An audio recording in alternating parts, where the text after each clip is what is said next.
guys, welcome to yet another live stream on Balloon Head Productions. I'm your host as usual. My name is Marcelo Nostroza, and today I will be discussing Star Trek Strange New Worlds Season 2, Episode 8, Under the Cloak of War.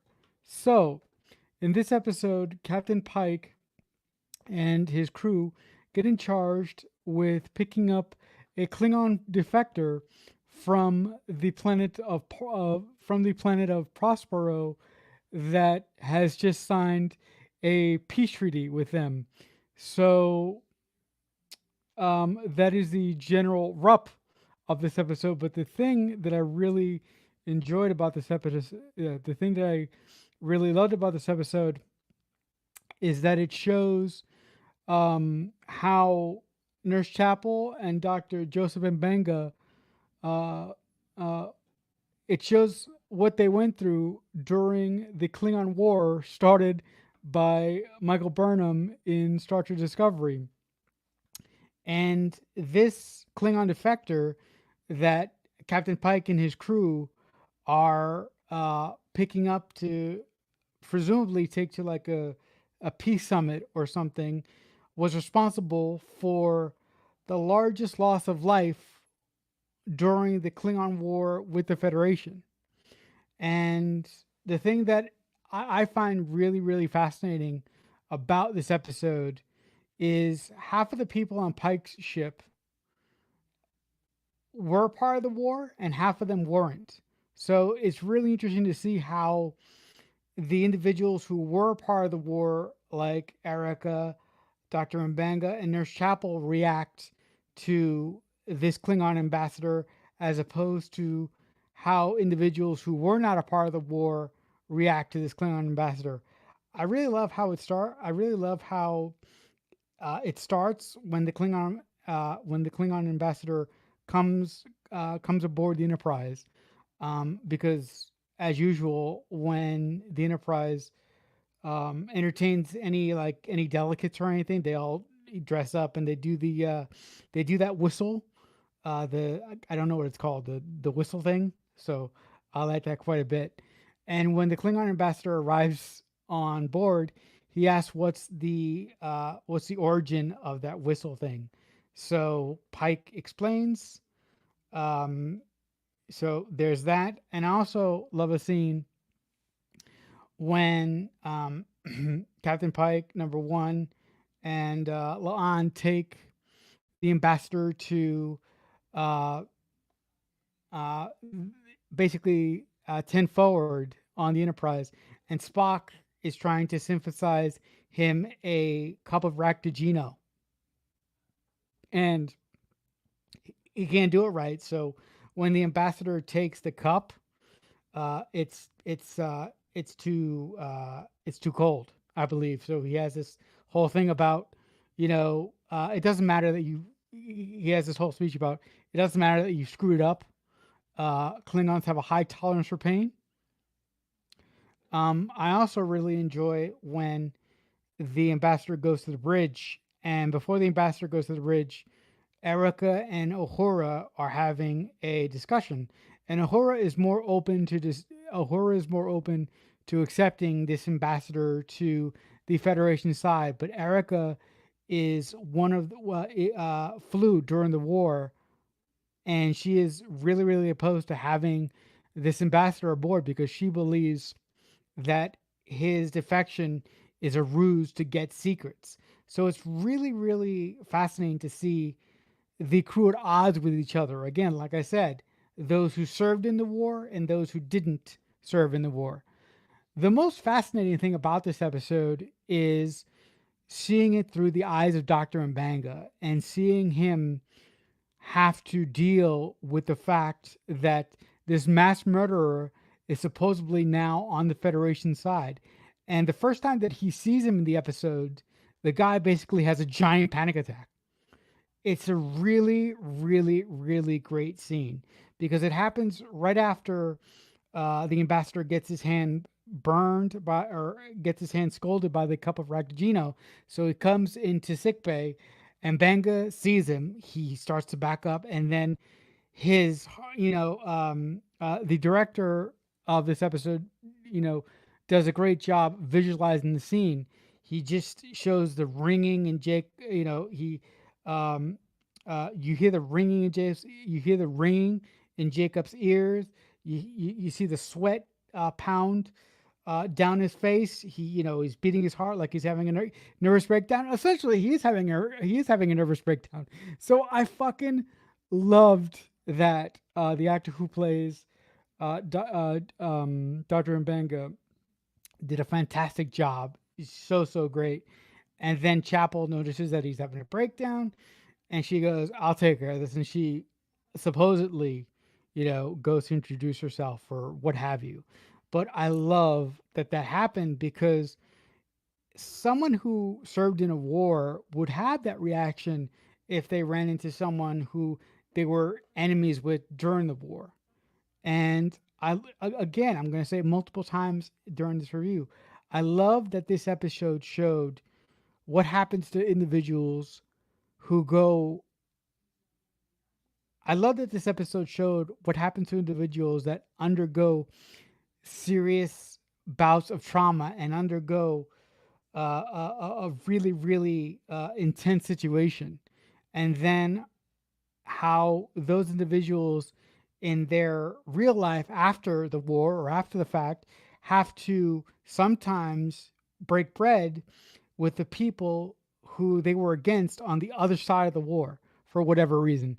And I absolutely loved that concept within itself. Also, uh, um, I just want to be clear. I'm not laughing. I just really, really love the the overall conceit of this episode. Also, I love the fact that to make the ambassador feel welcome, it's Captain Pike's idea to have a dinner in his honor. So he goes to Mbanga and he goes to Chapel and he said, "Guys, listen, I'm having a dinner in the ambassador's honor, and I expect you to be there."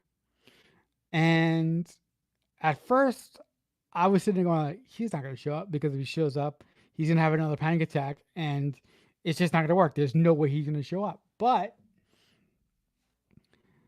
in true Dr. Mbenga style, he puts his feelings aside for the ambassador and he says, "Yeah, Chris, we'll be there. Of course, we'll be there."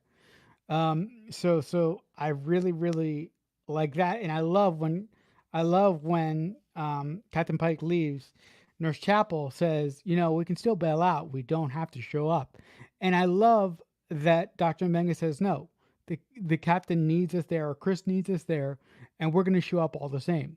So I love that these people who obviously don't like this individual for valid reasons show up anyway and put their feelings aside for the greater good of Starfleet and for the greater good of what they're trying to do here. And I absolutely love that.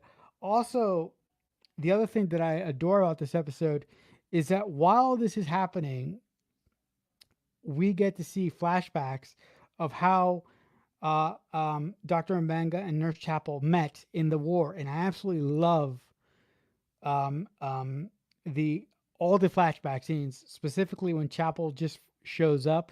It really gives you a sense of how gritty and on the ground Starfleet was on the moon of Jagal while fighting the Klingons. Because when Chapel shows up, it's basically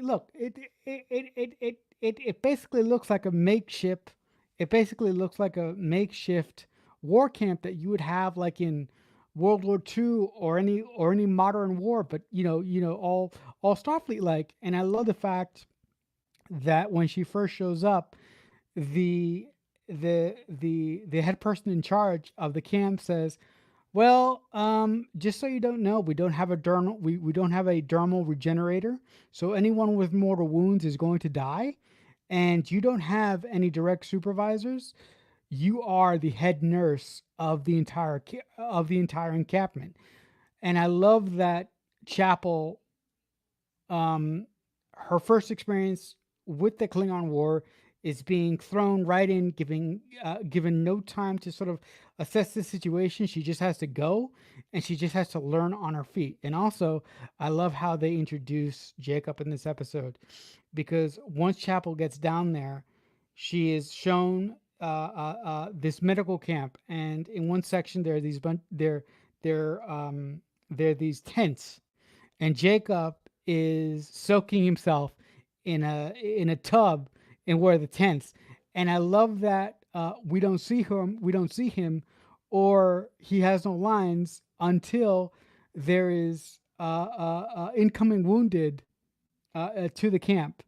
And I absolutely love that one of the wounded individuals that Dr. Mbenga and Chapel have to deal with has internal injuries. And basically, the best that they can do for him is to put him on a morphine drip until he dies.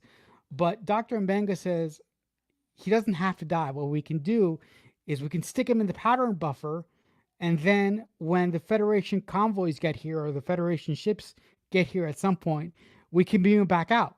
So that way we can save his life. I really love that because that takes care of a question that I had from season one. How did Dr. Menga figure out how to stick his daughter into the pattern buffer in season one? So this little situation with this patient explains that whole thing, and I absolutely loved it. Also, I think one of the best scenes of the episode is when Dr. Menga and Dr. Chapel are trying to stitch up a soldier, and they are clearly going to lose him, and they have him wide open on the in the surgery tent, and it gets to a point where Jacob says to Chapel, uh, stick your hands in his chest and manually pump his heart. And I'm like, holy shit, Jacob is a fucking badass. And I fucking loved it. I loved it so goddamn much. I cannot tell you guys how much I goddamn loved it. It was so fucking great. Anyway, they end up saving this guy, and and what happens to him, I will get to at some point. But it was such a intense, and it was such a graphic and intense scene because of what Chapel had to do. But again, I loved it, and I thought that it was necessary to show the gravity and to show the seriousness of the situation that the Federation was dealing with during the Klingon War, and it was just so fucking great. Yeah, the other thing, another thing that I like very much is when Dr. Mbanga is going to Chris's cabin for the dinner in honor of the Klingon ambassador. And outside of Chris's quarters is Erica Ortegas.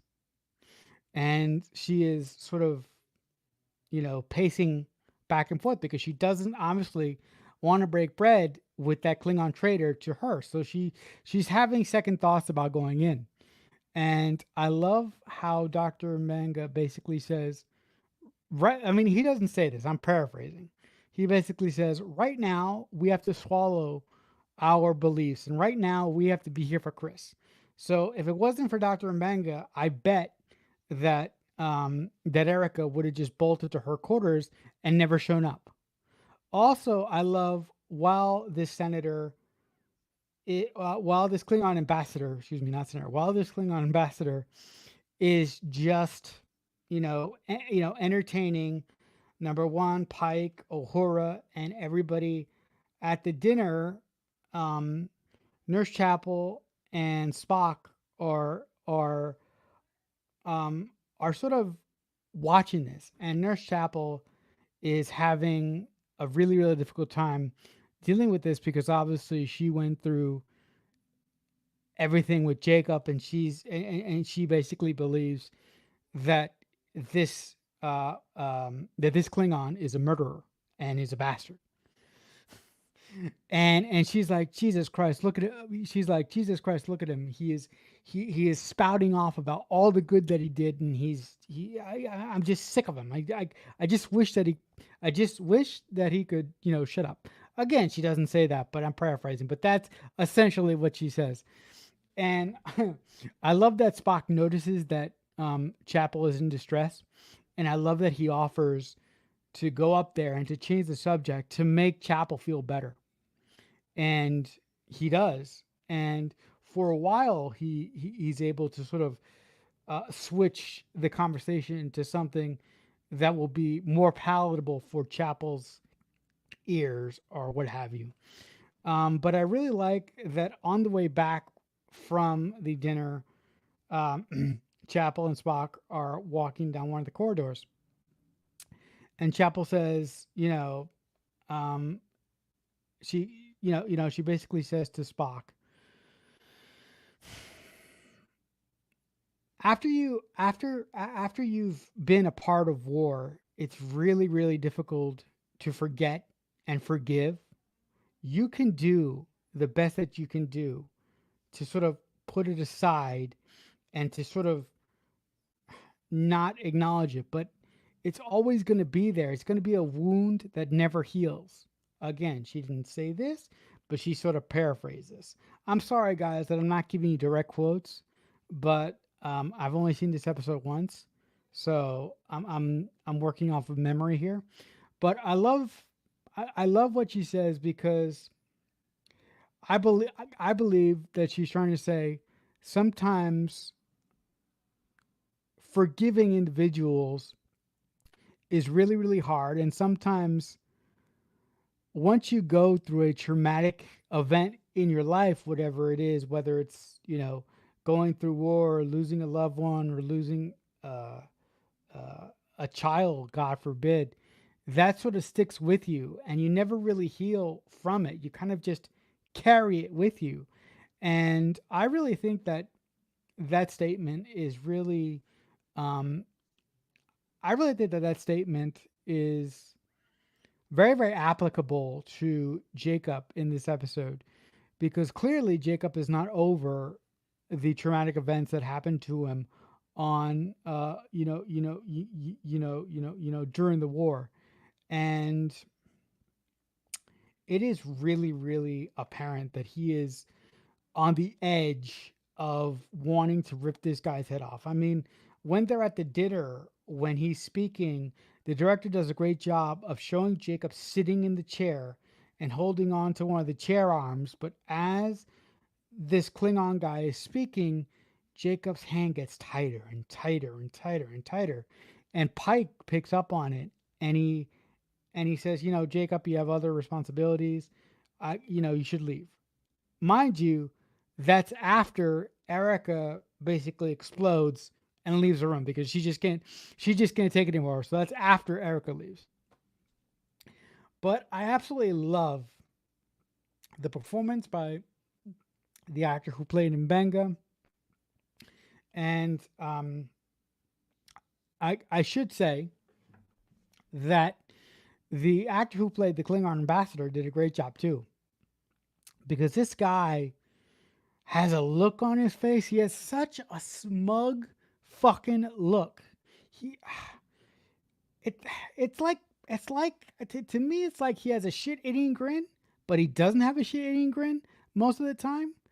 And I really really really fucking hated this guy because he saw how uncomfortable he was making Jacob, but he kept trying to make amends with Jacob and prove to him that he's a different that he is a changed man, that he is no longer the butcher that he was during the war. And sometimes when individuals say back the fuck up, you gotta. Sometimes when individuals say, be they Klingon or not, sometimes when individuals say, back the fuck up, you better back the fuck up. If you don't back the fuck up, they're gonna do some serious shit to do. They're gonna do some serious shit to you. And I love the closing scene in this episode where this ambassador comes to Jacob and tries to make peace with him for a final time, but Jacob ends up killing him because he just can't take it anymore, and he ends up killing him. And Chapel covers for Jacob and says the ambassador attacked him, so Jacob was in the right. Now, now the other thing that is Federation legend that we find out isn't necessarily the truth through flashbacks is it's said that this general killed his own men to escape during the war. And we find out during flashbacks that that wasn't the truth. The guy who killed all these Klingons that this general took credit for was Jacob, because Jacob was on the ground, because Jacob got got a secret mission from an Andorian to go in and to secretly kill this this Klingon during the war. And by the time that Jacob got there, this Klingon had already escaped and had already gone. So it's really interesting that everything that this Klingon has said about himself is a lie. And and and he has built this whole mystique around something that he didn't do. So as you can imagine, that does not make Jacob happy. And that does, basically this guy is not only you know, this guy not only committed committed atrocities during the war, but he lied, and now he is making this fictitious legend around a lie. And Jacob can't stand for it, and Jacob says to him, "Listen, you are going to leave me alone, and then you're going to go to Starfleet, and you are going to confess that everything that you've been saying is a fucking lie." And he doesn't do it. Jacob stabs him, and he dies. Now, a lot of people online who reviewed this episode are having a really, really big problem with the fact that Jacob did this to the ambassador. And I believe that there's a certain point when forgiveness is not possible for another individual. And I really, really believe that this Klingon truly got what he deserved. Again, he's a liar. He built his entire mystique to the Federation and to other folks that he killed his own men to escape the planet, the planet that they were on during the Klingon War. He didn't do that. Jacob did. And the fact that this Klingon sort of tortured Jacob and Chapel during this episode was like, God, you know what? I don't care if you are reformed Klingon. This, in my mind, this was Jacob saying, all this, what I did to you was justified for all the Federation lives that you took during the war before you became a turncoat underneath the lies that I gave you. So I don't know what folks want from Jacob in that situation, because at some point forgiveness is not possible. Sometimes an eye for an eye is applicable. Let me just tell you this, okay? This is just an example here, all right? Let's say someone, let's say a gangster sends one of your best friends to the hospital. How are you going to respond? You don't send one of the gangsters guys to the hospital. You send one of the gangsters guys to the morgue. And I think that that's what Jacob did. He gave this Klingon ambassador guy, Ra, that's his name. He gave this Klingon ambassador guy, Ra, true justice. It was fair, it was justified, and it was clean. And on top of all that, there was no red tape. There's going to be no red tape because of what Chapel said happened. Chapel was the only witness to what happened between Jacob and this Klingon ambassador guy. Now, I don't know if they have cameras on the Enterprise, but if they have cameras on the Enterprise, then Jacob is in trouble. But I really don't think that. But I really don't think that the writer of this episode would undo the great character the great character work that he did with Jacob and Chapel in this episode by saying, "Oh my God, these guys are going to eventually pay for their lie because guess what? The Enterprise has cameras." I don't think that the writer of this episode is going to do that. But I loved for me that moment worked personally because I felt that that Klingon ambassador dude deserved exactly what he got from Jacob. It was fair, it was quick, and there was no red tape because of Chapel. So, listen, I've said multiple times that Star Trek deserves to change, grow, and evolve. If it doesn't change, grow, and evolve, Star Trek will die on the vine. And if you don't like Jacob's decision to kill this Klingon ambassador guy, there are a ton other iterations of Star Trek that you can watch. You don't have to watch Stranger Worlds if if this episode broke your back and said, "Okay, I'm not going to watch the show anymore because the writers broke the moral center of what Star Trek is to me." And that's fine. That's totally fine for you to do that. But for me personally, Star Trek is a fluid franchise that has ebbs and flows and that it must be allowed to change. And Starfleet as a organization must be allowed to flow and change and bend and break. Starfleet cannot Starfleet cannot 100% of the time uh, um, um, Starfleet cannot 100% of the time adhere to the principles that it was founded on. Because sometimes the principles that it was founded on don't fit the situation that Starfleet is in, vis-a-vis the war with the Klingons. So, in closing, I loved this episode. There are a couple things I missed here and there, but I really, for the love of fucking Christ, love this episode. I love what Jacob did, and I love the exploration of seeing what trauma does to someone and what a person who still has trauma has to go through when the person who caused the drama when the person who caused the trauma is directly in front of them. In that example, it's the Klingon guy that Jacob killed. I love this episode. It was great.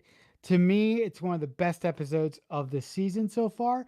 It's not look, it's not as good as the second episode because the second episode, number one's trial and all that stuff. To me, that one was the best. But this one is right up there to be one of the best episodes of season two of Star Trek Strange New Worlds. So, in the comments below, if you guys have seen this episode, tell me what you liked about it or tell me what you didn't like about it. But until next time, thank you so much for watching. And as I say often, I'll see you when I see you. So much happened here, and so much is about to.